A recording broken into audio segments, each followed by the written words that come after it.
అనుగ్రహ రోజులు ఇవి, కృపా రోజులు ఇవి, ప్రభు ఇచ్చిన కృపా రోజులు ఇవి. పరిహారమై పాప పరిహారమై యేసు బలి అయిన కృపా రోజులు ఇవి.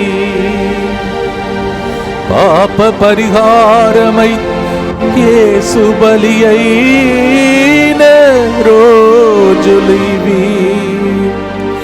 మనకు పరిహారి అయి యేసు పరిహారి అయి మారిన కృపా రోజులు ఇవి. కృప వెంబడి కృపను పొందెదాం, కృపా సింహాసనం చేరెదాం. కృప వెంబడి కృపను పొంది అవసరమునకు ఆనుకొనగలిగిన ప్రభు సింహాసనం చేరెదాం. ఇదే ఇదే కల్వారి పయనం, ఇదే ఇదే కల్వారి త్యాగ జీవన పయనం. రండి రక్షణ పొందండి, పరిహారమయ్యెను మనకు యేసు పరిహారి అయ్యెను. ఎంత భాగ్యము యేసుతో 40 రోజులు, ఇది మనకు ఎంతో భాగ్యము. అవును ప్రియమైన సహోదరి సహోదరులారా, యేసుతో 40 రోజులు గడిపే ఇంకొక కృపాకాలమును మనకు దేవుడు ప్రసాదిస్తున్నాడు. మనము నశించిపోకూడదని, అందరూ రక్షింపబడాలని, భూలోకంలో ఆనందముతో జీవించాలని, ఒకరోజు పరలోకం చేరాలని మనకిచ్చిన కృపాకాలంలో దైవజనులు దైవజనురాలు అనేక మంది మీకు వాక్య పరిచరణ చేయబోతున్నారు. రండి, దేవుని వాక్యాన్ని విని మీ జీవితంలో ఎదురు చూస్తున్న కార్యములన్నీ ప్రభు జరిగించునుగాక. కృప వెంబడి కృపని ఇప్పుడే పాడాం.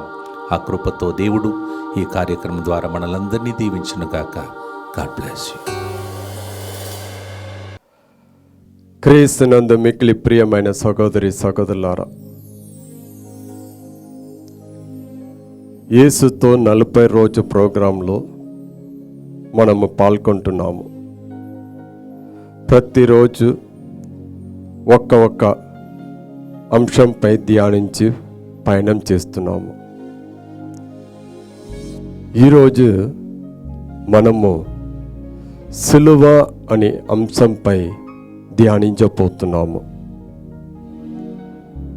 తపస్కాలం అనే పదాన్ని వింటున్నప్పుడు మనకు వెంటనే గుర్తుకు వస్తుంది యేసు ప్రభుని సిలువ మీద వెయ్యబడిన ఆ దృశ్యాన్ని గుర్తుంచుకుందాం. ఇంగ్లీష్లో క్రూసిఫిక్షన్ అంటారు. ఈ సిలువ క్రైస్తవ మతానికి చిహ్నంగా పరిగణించబడింది. ఒకప్పుడు ఈ సిలువ శిక్షకు చిహ్నంగా పరిగణించబడింది. కానీ ఇప్పుడు ఈ సిలువ రక్షణకు, విమోచనకు చిహ్నంగా ఉంది. ఒకప్పుడు శిక్షకు చిహ్నంగా పరిగణించబడిన ఈ సిలువ ఎలా రక్షణకు, విమోచనకు చిహ్నంగా మారింది. దీని గురించి మనము ధ్యానించబోతున్నాము. ఇక్కడ పునీత పౌలు గారు కొరింథీయులకు రాసిన మొదటి లేఖలో అధ్యాయం 15 వచనం 3లో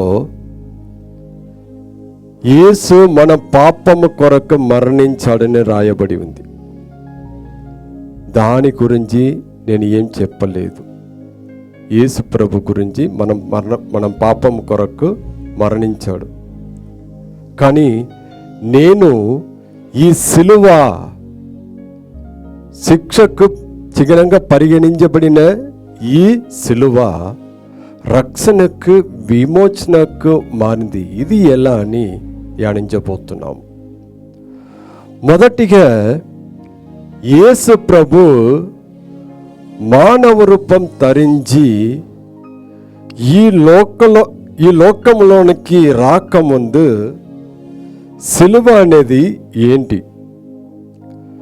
నేరస్తులు ఖచ్చితంగా సిలువను మోసుకెళ్ళారు. ఆ కాలంలో సిలువ వేయడం అనేది అసిరియలు, పరిసెలు, మరి ముఖ్యంగా రోమియోలు వంటి సామ్రాజ్యంలో ఉపయోగించిన ఉరిశిక్ష పద్ధతి.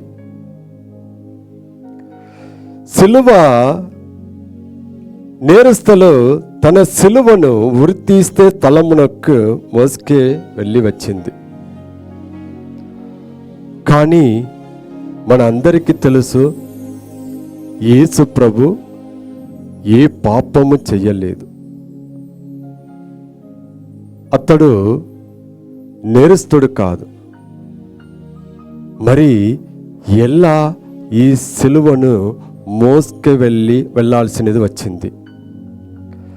మత్తయి సువార్త 26వ అధ్యాయంలో పరిశుద్ధ వచనాలు 63 నుంచి 66 వరకు చదువునట్లు చూస్తే, ప్రధాన యాజకుడు, నీ దేవుని కుమారుడవైన క్రీస్తువా మాతో చెప్పుము అని యేసు ప్రభుని ప్రశ్నించెను. అందుకు యేసు ఏమన్నాడు? నీ వన్నట్లే అని పలికాడు. అప్పుడు ఆ ప్రధాన యాజకుడు, ఇతడు దేవదూషణము గావించాడని శపించాడు. తర్వాత మనకిక సాక్షులతో పని ఏమి, అవసరమే లేదు కదా అన్నాడు. ఇదిగో మీరు ఇతనిని దేవదూషణమును విని ఉన్నారు కదా, మీ అభిప్రాయం ఏమిటి అని అడగక, ఇతడు మరణమునకు పాత్రుడని వారు ప్రతి ఉత్తరం ఇచ్చారు. ఏ పాపము చేయలేదు, కానీ దేవదూషణము గావించడాన్ని వాళ్ళు శపించారు. దీని వలన ఇతడు మరణమునకు పాత్రుడు అని ప్రజలు అన్నారు. కానీ అదే సమయంలో మత్తయి సువార్త 27వ అధ్యాయంలో 23వ వచనంలో చూసినట్లయితే, పిలాతు అతను అంటున్నాడు, ఇతడు ఏ దుష్కార్యము చెయ్యలేదు. ఎవరు? యేసు ప్రభు ఏ దుష్కార్యము చెయ్యలేదు అంటున్నాడు. కానీ అలా చెప్పినప్పుడు కూడా ప్రజలు ఏమన్నారంటే, వాణిని సిలువ వేయుడు అని బిగరగా కేకలు వేశారు. ఒక్కవైపు ప్లాత చెప్తున్నాడు, ఈయన ఏ దుష్కార్యము చేయలేదు. కానీ ఇంకొక వైపు ప్రజలు చెప్తున్నారు, ఇతని మీద సిలువ వేయుము అని, క్రూసిఫై హిమ్. అందుకే యేసు ప్రభు తన సిలువను మోసుకొని కోల్కతా కొండ పైనకి వరకు వెళ్ళాల్సి వచ్చింది. మనకు తెలుసు, ఆ సిలువను తీసుకువెళ్ళినప్పుడు ఎంత శ్రమలని కష్టాలని అనుభవించాడు, ఎంత రక్తం సింది అనుభవించాడు. కానీ మనము ఇక్కడ గమనించవలసినది ఏంటి అంటే, యేసు ప్రభు ఈ సిలువను మోసిక వెళ్ళిన వలన ఈ సిలువ రక్షణకు విమోచనకు చిహ్నంగా మారిందా అని మనం చూడాలి. యేసు ప్రభు ఈ సిలువను మోసుకొని వెళ్ళినప్పుడు ఈ సిలువ ఒక రక్షణకు, శిక్షణ, విమోచనకు చిహ్నంగా మారిందా అని మనము ధ్యానించబోతున్నాం. కానీ ఇది ఒకటి మాత్రం కాదండి, దీనికంటే ఇంకా ఒక గొప్ప కారణం ఉంది.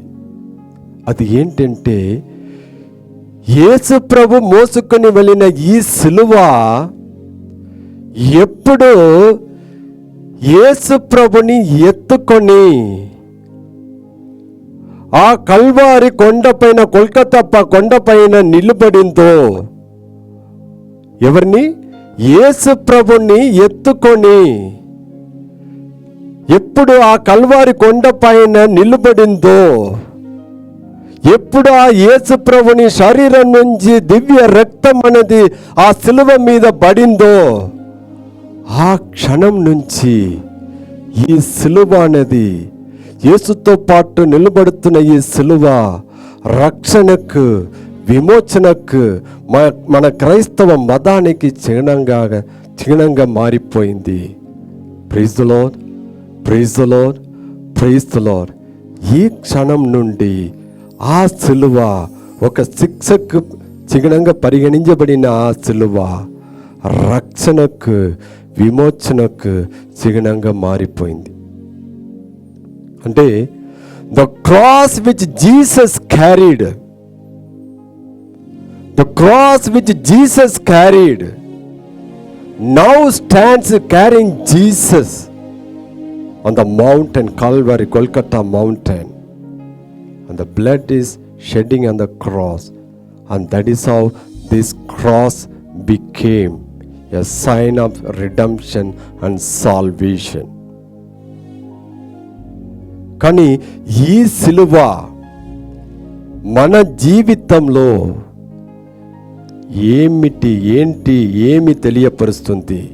దేనిని తెలియపరుస్తుంది ఈ సిలువ మన జీవితంలో? ఎందుకంటే మార్కు సువార్త అధ్యాయం 8 పరిశుద్ధ వచనం 34లో యేసు ప్రభు ఇట్లా అంటున్నాడు.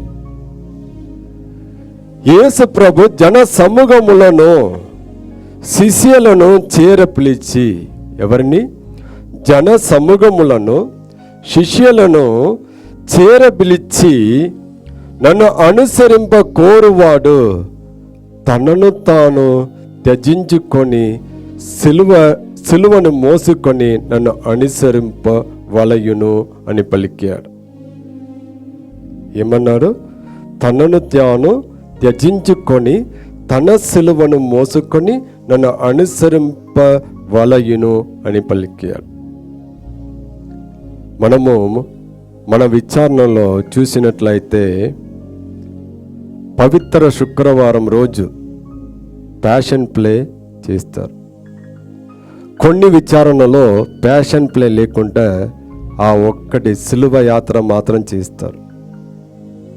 అక్కడ చూసినట్లయితే ఆ సిలువను ఎంతో మంది మోసుకొని వెళ్ళడానికి సిద్ధంగా ముందుకు వస్తారు, సిద్ధంగా ఉంటాడు, ముందుకు వస్తారు. కానీ యేసు ప్రభు ఏమన్నాడంటే, యేసు ప్రభుని సిలువని కాదండి, మీ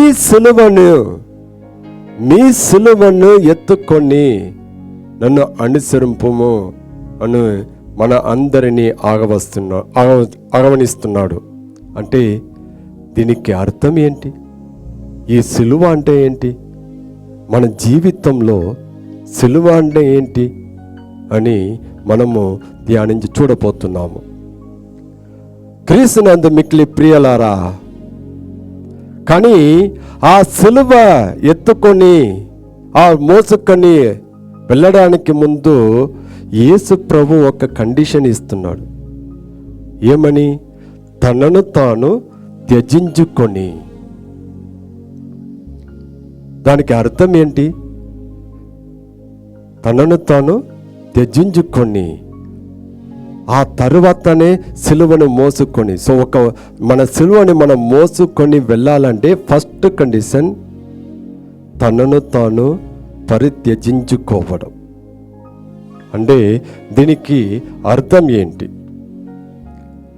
మన జీవితంలో మన కోసం మనము పెట్టుకున్న కలలు, కోరికలు, సుఖాలు, మన స్వార్థం వంటి వాటిని పక్కన పెట్టడం యా వదిలివేయడం, మరియు దేవుని చిత్తానికి పరిపూర్తిగా లొంగిపోవడం.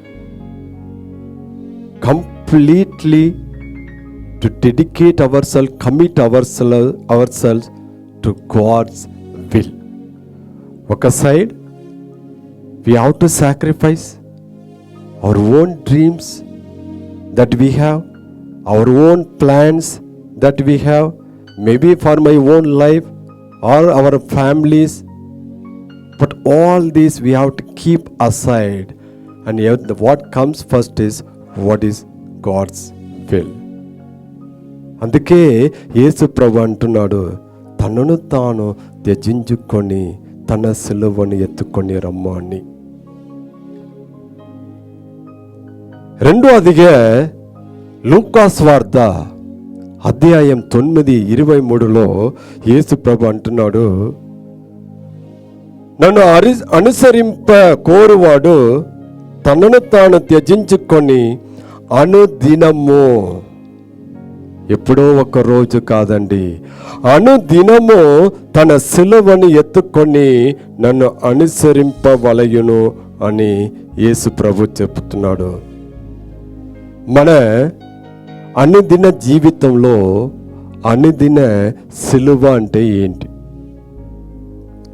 అనుదిన జీవితంలో అనుదిన సిలువ అంటే ఏంటి? మొట్టమొదటిగా దేవుని కొరకు జీవించడానికి ఇష్టపడడం. ఎవరి కొరకు? దేవుని కొరకు జీవించడానికి ఇష్టపడడం అంటే మన ఆశ మరియు తప్పన కలిగి ఉండాలి. Willingness to live for God. ఎందుకంటే పునీత పౌలు గారు రోమియోలకు రాసిన లేఖల్లో చక్కగా ఒక మాట అన్నారు. అధ్యాయం 14:8 పునీత పౌలు గారు చెప్తున్నాడు, మనము జీవించినను ప్రభు కొరకే జీవించుచున్నాము. ఎలా? మనము జీవించినను ప్రభు కొరకే జీవించుచున్నాము, మరణించినను ప్రభు కొరకే మరణించుచున్నామని పునీత పౌలు గారు కొరింథీయులకు రాసిన లేఖలో చక్కగా చెప్తున్నారు. సో మన సిలువని ఎత్తుకొని యేసు ప్రభుని అనుసరించడం అంటే మనము యేసు ప్రభు కోసం, దేవుని కోసం జీవించడానికి ఇష్టపడాలి. కానీ మనము మన జీవితంలో ఏమి అనుకుంటున్నామంటే, మనం ఎప్పుడు యేసు ప్రభు కోసం, ఆ దేవుని కోసం జీవిస్తున్నామో అప్పుడు మన జీవితంలో ఎలాంటి కష్టము రాకూడదు, ఎలాంటి శ్రమలు రాకూడదు. మన లైఫ్, మన జీవితం సులభంగా ఉండాలి. ఏదైనా ఒకటి కష్టం, శోధన వస్తే మనం ఏమంటాము? దేవా ఉన్నావా? ఎందుకు నా జీవితం ఇట్లా అయిపోయింది? ఎందుకు నేను ఇంత కష్టపడుతున్నా? ఎందుకు ఇన్ని ఇబ్బందాలు నా లైఫ్లో, నా జీవితంలో అన్నీ ఎన్నో ప్రశ్నలు అడుగుతాం. కానీ అది కాదండి. యేసు ప్రభు తన సిలువను ఎత్తుకొని రావడం అంటే, అనుసరించాలంటే మొదటిగా దేవుని కోసం జీవించాలి. ఏమి జరిగినా సరే నేను జీవిస్తా, ఆ దేవుని చిత్తమే నేను చేస్తా, ఆ దేవుడు అనుకున్నట్లే జీవిస్తా అని దృఢమైన మనస్సుని పొంది ఉండాలి. కాకపోతే మనం మన జీవితంలో పడిపోతాము. రెండవదిగా, మొదటిగా ఆ దేవుని కోసం జీవించడం. రెండవదిగా ఆ సిలువ అంటే మన అన్నిదిన జీవితంలో మనకు ఇవ్వబడిన అప్పచెప్పబడిన బాధ్యతలను కరెక్ట్గా చక్కగా చెయ్యాలి. షార్ట్గా చెప్పాలంటే దేవుని కోసం చెయ్యడం కాదండి, ఆ దేవునికే చేస్తున్నట్లు చెయ్యాలి. Not doing for God, living for God. Yes, దేవుడి కోసం జీవించాలి. కానీ వెన్ ఇట్ కమ్స్ డూయింగ్, ఏదైనా ఒకటి చెయ్యాలంటే దేవుడి కోసం చెయ్యాలనేది కాదు, ఆ దేవునికే చేస్తున్నట్లు చేయాలి. ఉదాహరణంగా పునీత పౌలు గారు కొలొస్సీయులకు రాసిన లేఖల్లో అధ్యాయం 3:23 అంటున్నాడు, మీరు ఏ పని చేసినప్పటికీ దానిని చిత్తశుద్ధితో మనుషుల కొరకు చేయుచున్న కార్యము వలె కాక దేవుని కార్యముగా భావించి చెయ్యుడు అని రాసి ఉన్నాడు. చాలా చక్కగా రాశాడు కదా. మనుషుల కొరకే చేసినట్లు కాక దేవుని కొరకే చేసినట్లు చెయ్యమని చెప్తున్నాడు. అలాగే యేసు ప్రభు మత్తయి సువార్త అధ్యాయం 25 పరిశుద్ధ వచనం 40 అంటున్నాడు, ఈయన సోదరులలో అతి అల్పుడైన ఏ ఒక్కనికి మీరు ఇవి చేసినప్పుడు అది నాకు చేసితిరి అని మీతో నిశ్చయముగా చెప్పుచున్నానని వారితో చెప్పును. ఏమంటున్నాడు? మనం ఎవరికైనా ఏదైనా ఒక చిన్న సహాయం చేస్తే, ఏదైనా తోడుగా ఉండి వాళ్ళకు తోడుగా ఉంటున్నప్పుడు అది వాళ్ళకు కాదంటే నాకే చేసినట్లు మనము భావించాలి. మనము ఎన్నో కార్యాలు చేస్తున్నాము మన జీవితంలో, కానీ అది ఎవరి కోసం చేస్తున్నాం, ఎవరికి చేస్తున్నాము? మనం జీవితంలో అనుకుంటున్నాము దేవుడి కోసం కాదే చేస్తున్నాం కదా. దేవుడి కోసం కాదండి, ఆ దేవునికే చేసినట్లు చెయ్యాలి. అప్పుడే అది మనం అయ్యో ఇది దేవుడికి చేస్తున్నామా కాదా అని ఇంకా ఎంత మంచిగా చేయవచ్చో అంత మంచిగా చేయగలుగుతాం. కాకపోతే ఒక మనుషులకు, ఒక పేదవాళ్ళకు చేస్తున్నట్లు చేస్తే అక్కడ మనం తప్పుగా చెయ్యవచ్చు. కాకపోతే వేరే ఏదో ఒక కారణం కోసం మనం చెయ్యవచ్చు. మన జీవితంలో ఎవరి కోసం? దేవుని కోసం జీవిస్తున్నాము. అలా అంటే దేవుని కోసం జీవిస్తున్నప్పుడు ఆ దేవుడే అనుకున్నట్లు చెయ్యాలి, కానీ మనం అనుకున్నట్టు జరగాలి. మనం అనుకున్నట్టు చెయ్యాలంటే అది కరెక్ట్ కాదు, అది సరి అయిన పద్ధతి కాదు. ఎప్పుడు ఆ దేవునికే చేస్తున్నట్లు చేస్తున్నామో అప్పుడే మనకు అది మన రక్షణకు ఒక చిహ్నంగా ఉంటుంది. అంటే దీనికి అర్థం ఏంటంటే, సింపుల్గా చెప్పాలంటే, ఎలా యేసు ప్రభు ఎత్తుకుపోయిన ఆ సిలువ, మోసుకొని వెళ్ళిన ఆ సిలువ యేసు ప్రభుని ఎత్తుకొని నిలబడిందో ఆ క్షణం నుంచి అది రక్షణకు, విమోచనకు చిహ్నంగా మారిందో, అలాగే మనము ఎత్తుకొని పోతున్న ఆ సిలువ దేవుడి కోసం జీవిస్తున్నప్పుడు, దేవునికే చేస్తున్నప్పుడు ఆ సిలువ మనలని ఎత్తుకొని ఆ యేసు వద్దకు వెళుతుంది. Praise the Lord, praise the Lord, praise the Lord. The cross which we carry will carry us to Jesus. అందుకే క్రీస్తునందు మిక్కిలి ప్రియమైన సహోదరి సహోదరులారా, మనకు ఒక చిన్న పాట ఉంది. మరియ తల్లి యేసు ప్రభుతో నిలబడినట్లు మాతో కూడా నిలబెట్టి ప్రార్థిస్తూ ఇలాంటి జీవితం జీవించడానికి ప్రయాణిస్తూ మనకి ఏ వరములు ఆశీర్వాదములు కావాలో అది మరియ తల్లి ప్రార్థన ద్వారా పొంది మన జీవితంలో మంచిగా జీవించాలని కోరుకుంటాం, ప్రార్థిస్తాం. దానికోసం ఇంకా కొన్ని రోజులు మనం పవిత్ర వారంలో ప్రవేశించబోతున్నాము. అక్కడ మనం ధ్యానించి ఒక మంచి జీవితాన్ని జీవించడానికి ప్రయాణిస్తూ ఉంటాము. ఆమేన్.